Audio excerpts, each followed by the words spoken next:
Senhor. O tema que nós temos tratado é fazendo o caminho de volta. Fazendo o caminho de volta. Nós precisamos trabalhar isto nas nossas vidas, tomando por base os ensinamentos da palavra de Deus.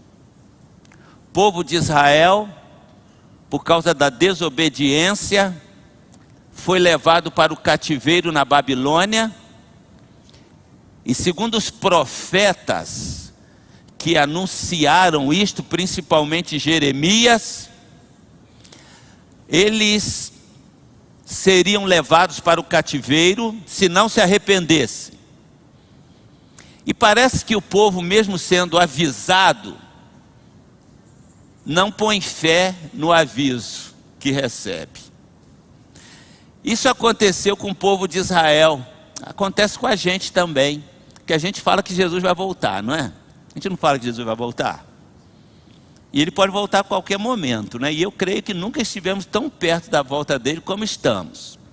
Eu estava estudando sobre os conflitos que estão acontecendo lá no Oriente Médio e envolvendo Israel. Talvez muitos não estejam acompanhando, mas os conflitos têm se intensificado, com outros países se envolvendo. E a gente sabe que Israel é o termômetro ou o relógio de Deus. O que acontece lá, a gente tem que estar atento, porque a Bíblia diz com clareza a este respeito. E a gente tem que olhar como avisos. E mesmo a gente tendo tantos avisos, parece que a gente não dá muita importância. A gente fala que Jesus vai voltar, que Jesus está às portas, mas a gente vive como se nada estivesse para acontecer. E não foi sem razão que Jesus disse: assim como foi nos dias de Noé, será na sua volta. Porque nos dias de Noé ninguém acreditava em Noé. Cada um tocava a sua vida. Mas nós precisamos viver como os cristãos do primeiro século. Eles achavam que Jesus estava voltando naqueles dias. E por isto, eles doavam as suas propriedades para a obra, para a distribuição. Eles anunciavam o evangelho incessantemente, deixavam tudo para pregar o evangelho, porque eles criam assim: Jesus está voltando. E nós, mais do que nunca, precisamos estar ligados nesta mensagem de que Jesus está voltando e vivermos como se ele voltasse amanhã, se voltasse hoje. A gente tem que estar atento. Então, para isso, a gente precisa fazer um caminho de volta na nossa vida cristã. Não é à toa que a gente canta aquela música que diz: eu quero voltar ao primeiro amor. A gente precisa restaurar o primeiro amor, a alegria do dia que a gente recebeu Jesus como Senhor e Salvador. O povo de Israel não acreditava e por isso se afastava de Deus, e vinham as consequências. E a Bíblia fala com clareza. Eu quero que você abra primeiramente lá no profeta Jeremias, no capítulo 25. Jeremias 25. Se você tem acesso à Bíblia Sagrada aí. Jeremias, ele anunciou que se o povo não se arrependesse, iria para o cativeiro. E ele avisou com clareza. E o povo não se arrependeu. Olha o que diz a partir do verso 10. Acompanha comigo aí. Jeremias falando: e farei, Jeremias, boca de Deus, e farei cessar dentre eles a voz de alegria, a voz de gozo, a voz do noivo, a voz da noiva, o som das mós e a luz do candeeiro. O profeta está sendo boca de Deus. É diferente dos dias de hoje, amados. Eu quero fazer um parênteses aqui. Você vai ver muitas pessoas dizendo como se Deus estivesse falando. Deus está te dizendo isso, assim diz o Senhor, etc. Isso é meio complicado. Porque Deus já falou. Deus já falou. Entendeu? O escritor aos Hebreus, primeiro capítulo, o que é que ele diz lá? Havendo Deus antigamente falado aos pais da fé, pelos profetas, nesses últimos dias, quem completa o resto, gente? Ele nos fala através do Filho. Filho. Deus falou, então o profeta podia dizer assim: assim diz o Senhor, e era Deus falando. Hoje a gente tem que ter cuidado com isso, porque hoje Deus nos fala através da palavra. A palavra revela o Filho. Então Deus falou através de anjos, Deus falou através de profetas, mas nesses últimos dias Ele nos fala através do Filho. Então aqui no texto está correto. Deus usa o profeta Jeremias e fala através dele como se Deus estivesse ali literalmente. Agora é importante frisar: o Espírito Santo, ele fala através de nós. Está entendendo? Eu estou falando para você aqui, é o Espírito Santo falando com você através de mim. Quando você fala alguma coisa, você fala pelo Espírito Santo. Porque o Espírito Santo está em nós, e a Bíblia diz que o Espírito Santo vai convencer as pessoas. Vai convencer quando? Quando você fala. O Espírito Santo fala através de você. Mas aí é para a evangelização. Vai convencer o mundo do pecado através de nós. Não sei se ficou claro para você. Farei cessar dentre eles o gozo, a alegria, a voz do noivo, a voz da noiva, o som das mozas, a luz de candeeiro. Quer dizer, olha, essa alegria que estão tendo, essa farra toda, essa festa toda que estão fazendo, vai cessar, viu? O profeta está dizendo, vai cessar, porque vocês viraram as costas para Deus. Verso 11. E toda esta terra virá a ser uma desolação e um espanto. E estas nações servirão ao rei da Babilônia, quantos anos? 70 anos. O profeta está dizendo isso aqui 50 anos antes de acontecer. 50 anos antes de acontecer. Vocês vão servir ao rei da Babilônia por 70 anos por causa da desobediência. Se o povo se arrependesse, amados, isso aqui não se concretizaria. Mas o povo não se arrependeu. Verso 12. Verso 11 e 12. O 11 eu já li, o 12. Acontecerá, porém, olha bem que coisa maravilhosa. Acontecerá, porém, que quando se cumprirem os 70 anos, castigarei o rei da Babilônia. E esta nação, diz o Senhor, castigando a sua iniquidade, e a terra dos caldeus, farei dela uma desolação perpétua. Preste bem atenção.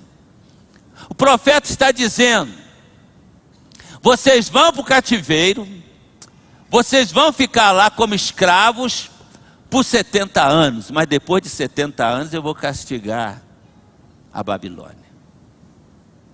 O rei da Babilônia, a Babilônia era pagã. Era pagã. E a gente sabe que quando esses 70 anos estavam terminando, A Babilônia foi conquistada pelos persas. Foi conquistada pelos persas. De uma maneira sobrenatural. Porque a Babilônia era uma potência.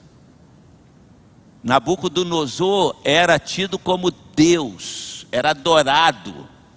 No capítulo 1 do livro de Daniel, lembra-se quando Daniel foi levado para o cativeiro na Babilônia?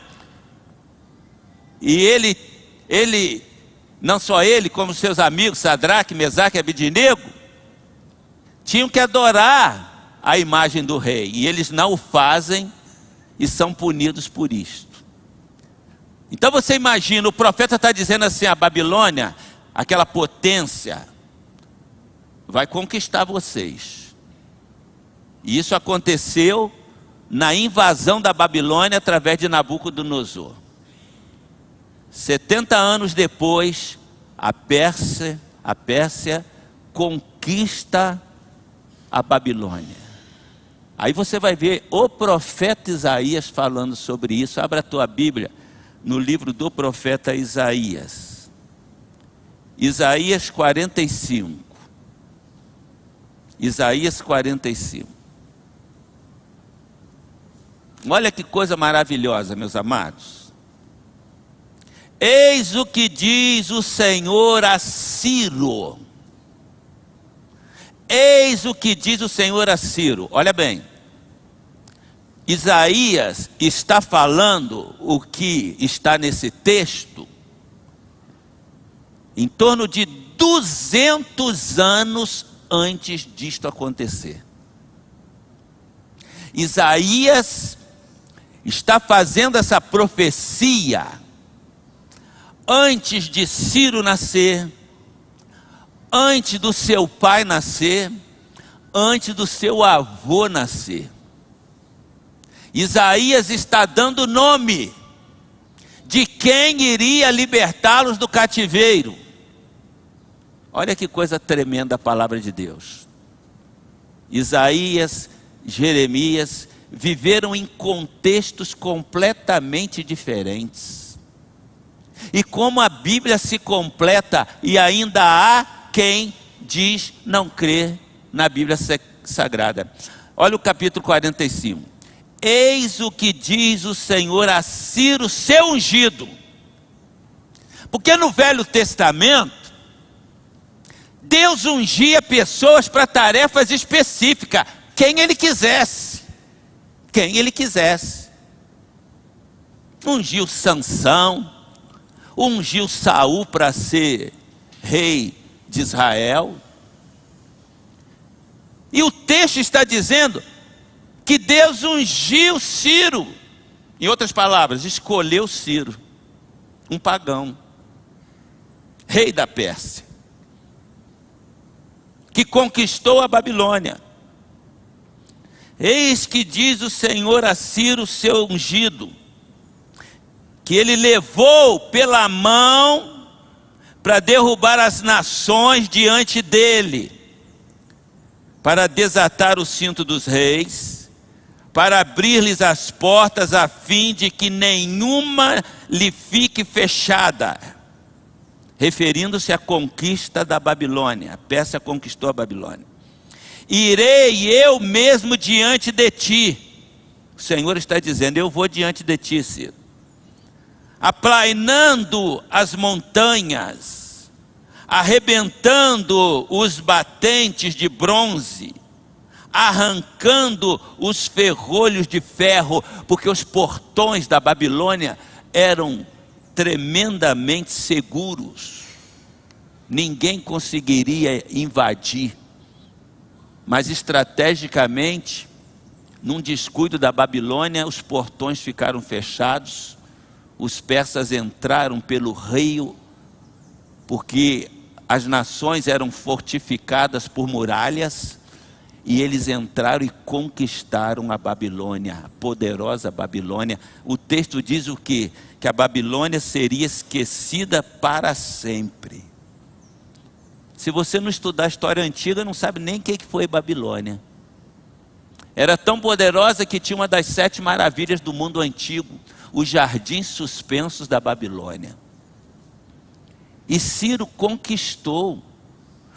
Às vezes nós conquistamos as coisas, e a gente acha que a gente é bom naquilo, né? Que a gente faz bem, por isso chegou lá.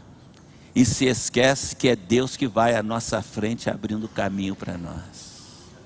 É Ele que vai à frente, gente. É Ele que vai à frente.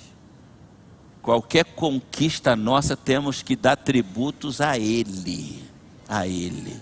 Eu vou à tua frente abrindo os portões, os ferrolhos, tirando os ferrolhos, aplainando o caminho. Assim diz o Senhor.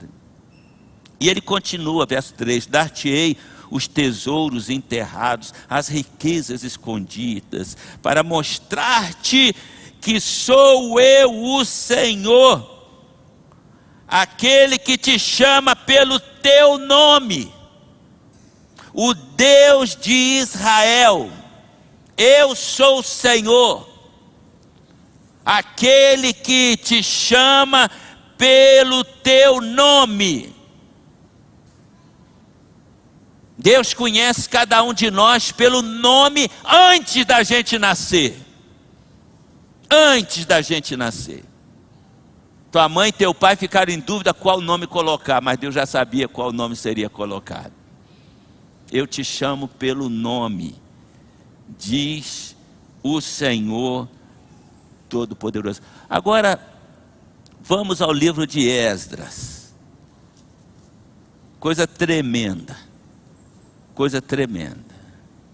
Esdras, como Neemias, aliás, os dois livros eram um livro só. Era um livro só. Os dois têm as mesmas mensagens.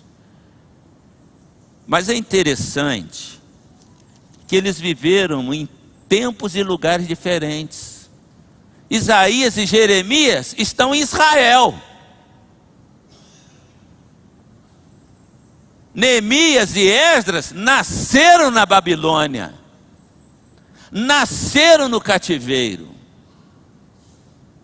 Não tinha comunicação naquela época, não tinha como mandar carta pelo correio, as cartas tinha que levar em mãos. Não tinha celular como você tem para saber o que está acontecendo no mundo. Eles não tinham como se comunicar. Agora olha o que Esdras registra sobre o cumprimento do que eu acabei de ler, tanto da palavra de Jeremias quanto da palavra de Isaías. Olha o capítulo 1. Esdras capítulo 1.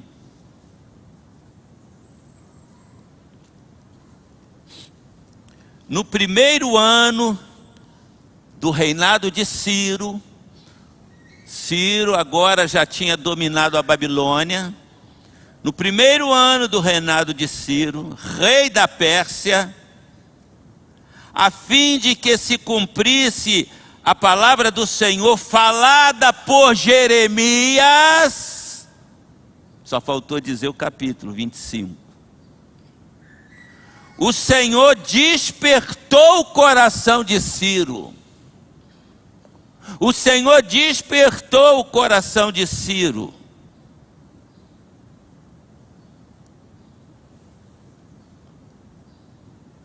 Rei da Pérsia, para redigir uma proclamação e divulgá-la em todo o seu reino.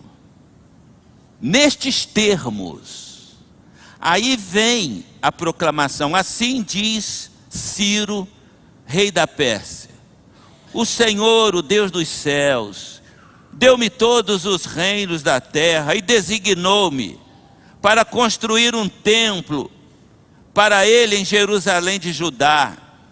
Qualquer do seu povo que esteja entre vocês, que o seu Deus esteja com ele, e que vá a Jerusalém de Judá reconstruir o templo do Senhor, o Deus de Israel, o Deus que em Jerusalém tem a sua morada, e que todo sobrevivente seja qual for o lugar em que esteja vivendo, receba dos que ali vivem prata, ouro, bens, animais e ofertas voluntárias para o templo de Deus em Jerusalém.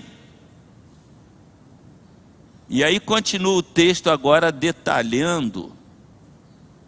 O verso 7 vai dizer assim: além disso, o rei Ciro mandou tirar os utensílios pertencentes ao templo do Senhor, os quais Nabucodonosor tinha levado de Jerusalém e colocado no templo de seu Deus.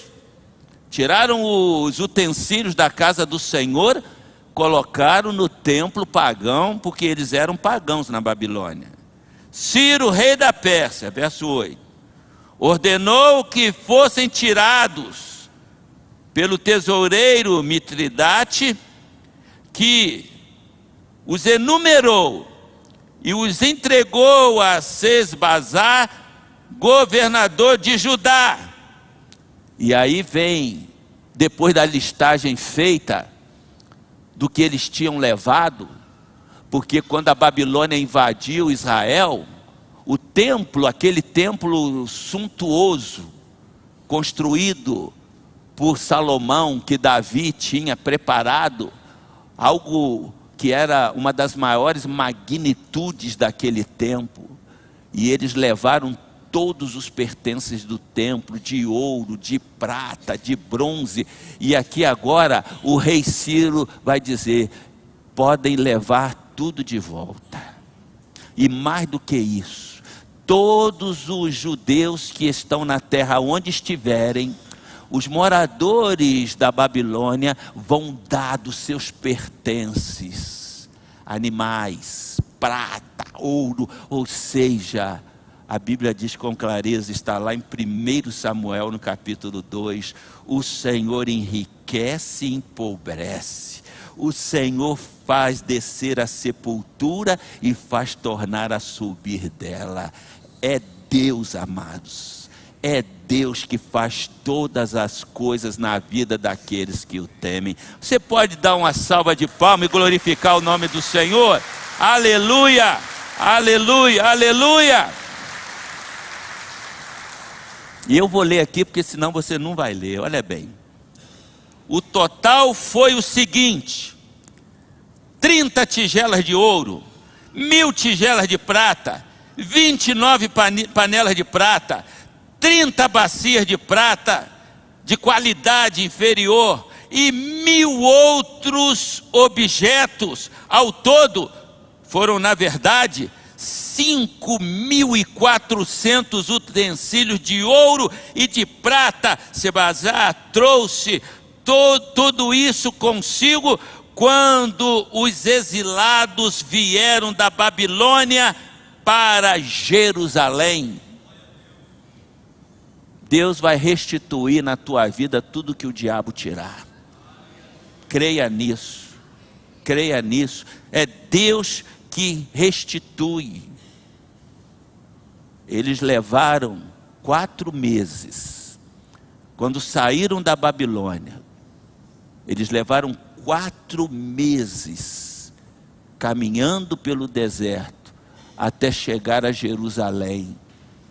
Muita gente foi naquele primeiro grupo que retornou aos 70 anos, quando eles foram pela liderança de Zorobabel, que reconstruiu parte do templo. O primeiro grupo saiu quando completou os 70 anos, como diz a profecia. Mas muitos ainda ficaram na Babilônia.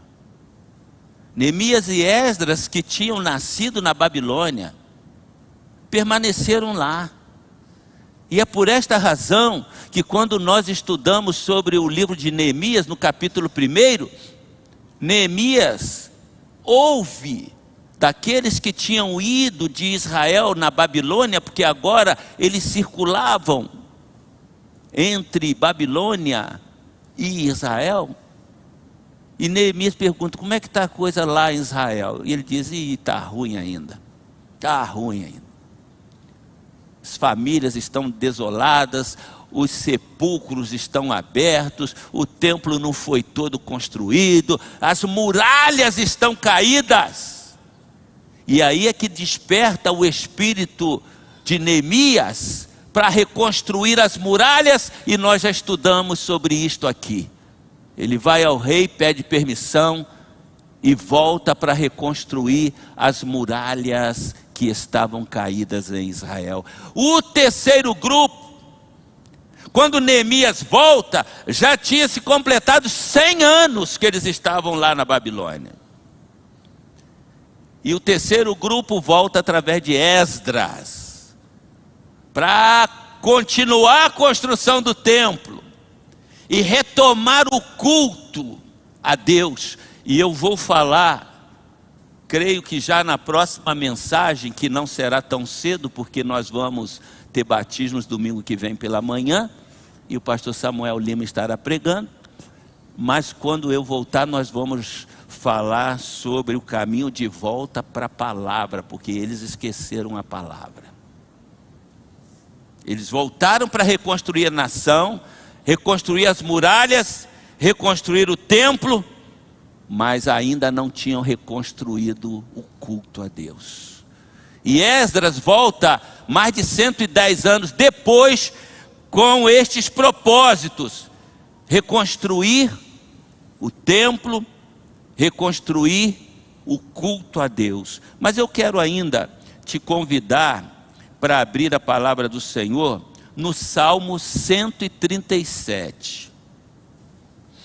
Olha como a palavra do Senhor se completa. Aqui já é o salmista. Já é o salmista registrando aquilo que estava acontecendo lá na Babilônia, porque os judeus eram excelentes cantores, e eles cantavam louvando a Deus.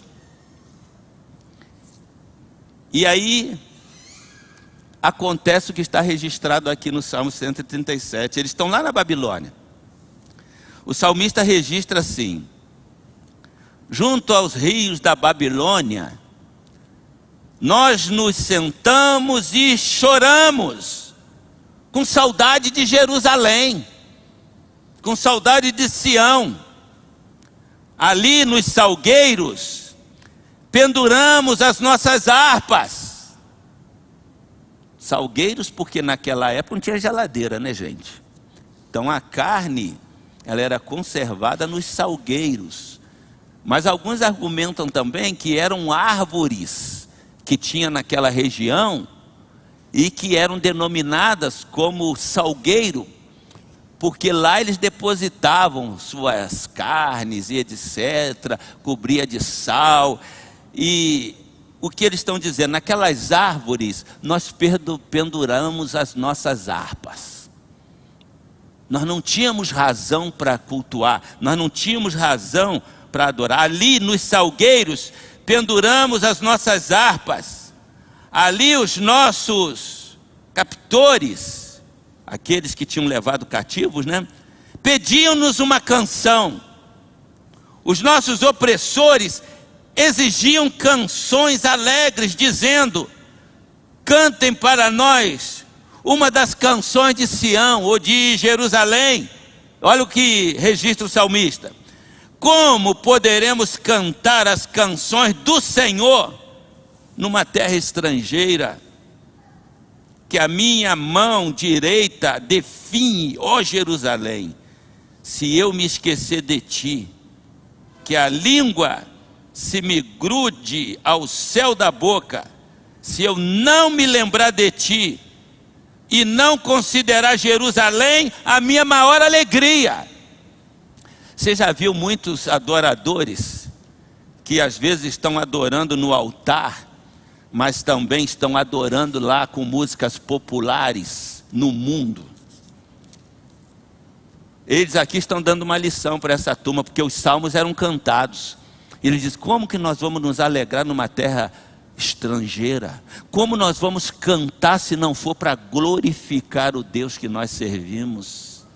Nós não podemos ter, não é, uma visão dúbia da nossa fé, do Deus que nós servimos. Eles demonstraram isso, e por esta razão, eu quero que você abra, para a gente já chegar ao final, no Salmo 126. Lá no Salmo que nós lemos, eles estavam no cativeiro.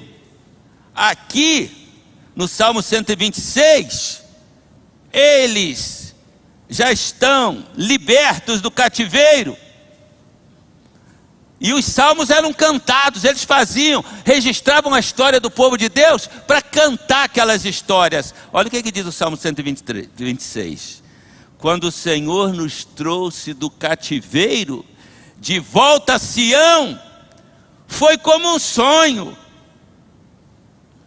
Então a nossa boca se encheu de riso, e a nossa língua de cantos de alegria.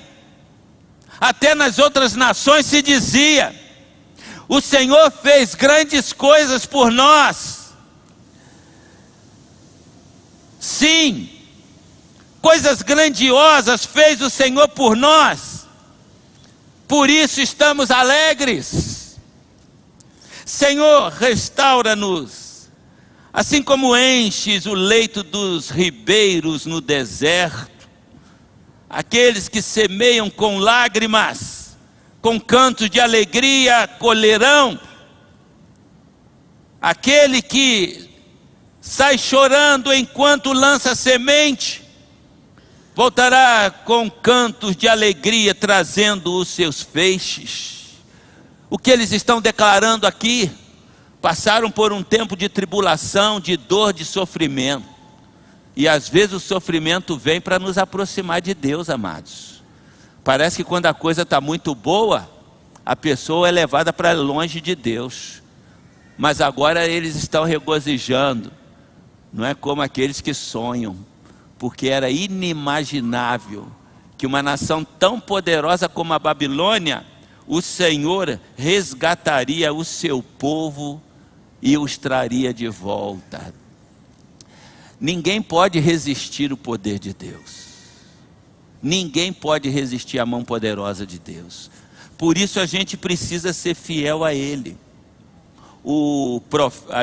Esdras, no capítulo 8, ele vai dizer, a partir do versículo 18, a respeito de tudo que Deus permitiu que eles levassem de volta para Jerusalém. Se você puder ainda abrir no capítulo 8 de Esdras, eu vou ler aqui a partir do verso 24. Olha o que diz a palavra do Senhor. Não, vou ler a partir do verso 18 e depois pulo para o 24.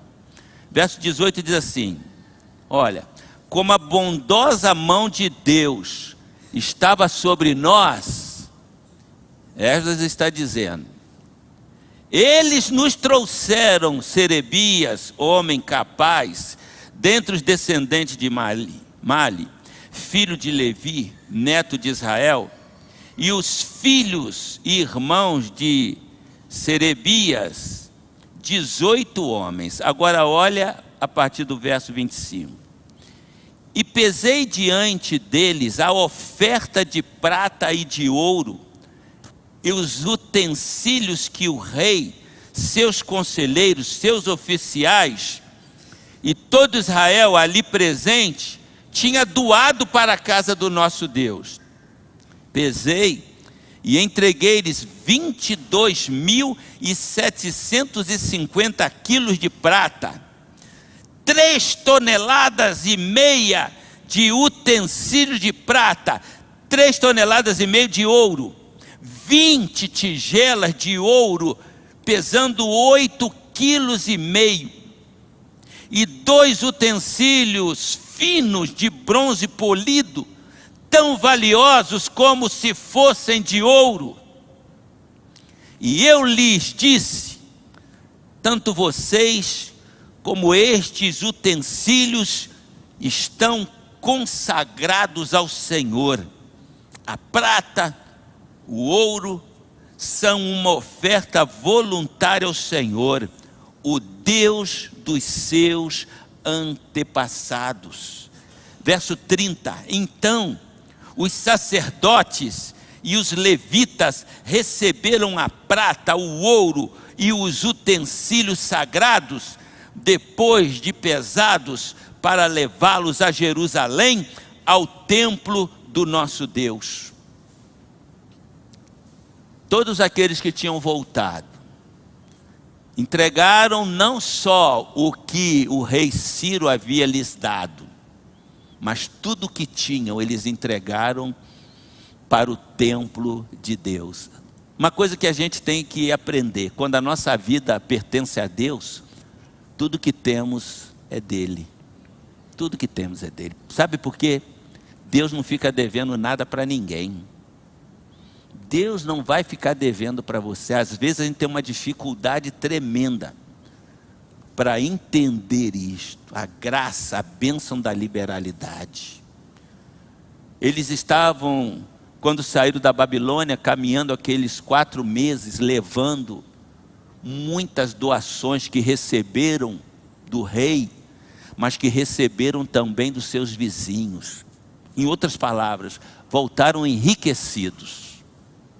E quando eles fazem aquela caminhada, nas montanhas ficavam aqueles saqueadores das carruagens que passavam.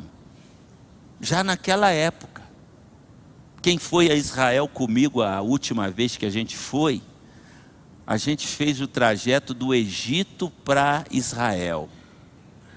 E você precisava ver, tinha que ir comboios acompanhados de policiais, tudo armado, por causa dos saqueadores. É algo que persiste até os dias de hoje. Agora você imagina naquela época, 500 anos antes do nascimento de Cristo. E é por esta razão que muitos não entendem o Salmo 121. Você vai ouvir várias interpretações, mas o Salmo 121 é exatamente o registro daquela caminhada deles pelo deserto e o temor que eles tinham dos saqueadores virem e tomar tudo que eles estavam levando.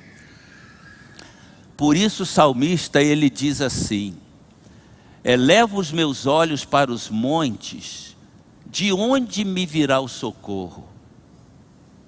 O meu socorro vem do Senhor que fez os céus e a terra.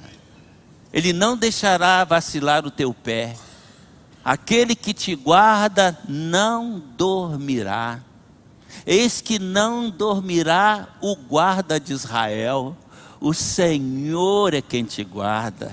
O Senhor Ele te livrará de todo mal. O Senhor guardará a tua entrada e a tua saída, desde agora e para sempre. Eles estão retratando todo aquele episódio. Elevo meus olhos para as montanhas, de onde me virá o socorro? O meu socorro vem do Senhor que fez os céus e a terra. Ele não vai deixar vacilar o teu pé, porque Ele não dorme. O Senhor é aquele que vai te dar segurança. O sol não te molestará de dia, nem a lua de noite. O Senhor te guardará de todo mal. Guardará a tua entrada. O Senhor guardou a entrada deles, guardou a saída. O Senhor, da mesma maneira, Ele age com a sua igreja nos dias de hoje. Nós somos Israel de Deus. Nós somos o povo de Deus. O que nós precisamos é retornar. Retornar para a presença de Deus, porque mesmo estando hoje em dia, nos templos, nas igrejas, muitos estão distantes de Deus. Esquecem que é Deus quem nos protege, que é Deus que nos guarda, que é Deus que nos abençoa. Ele guardará a tua entrada neste mundo e a tua saída. O Senhor te protegerá de todos os males desta vida. Você crê nisso? Então glorifica o nome do Senhor. Amém. Amém.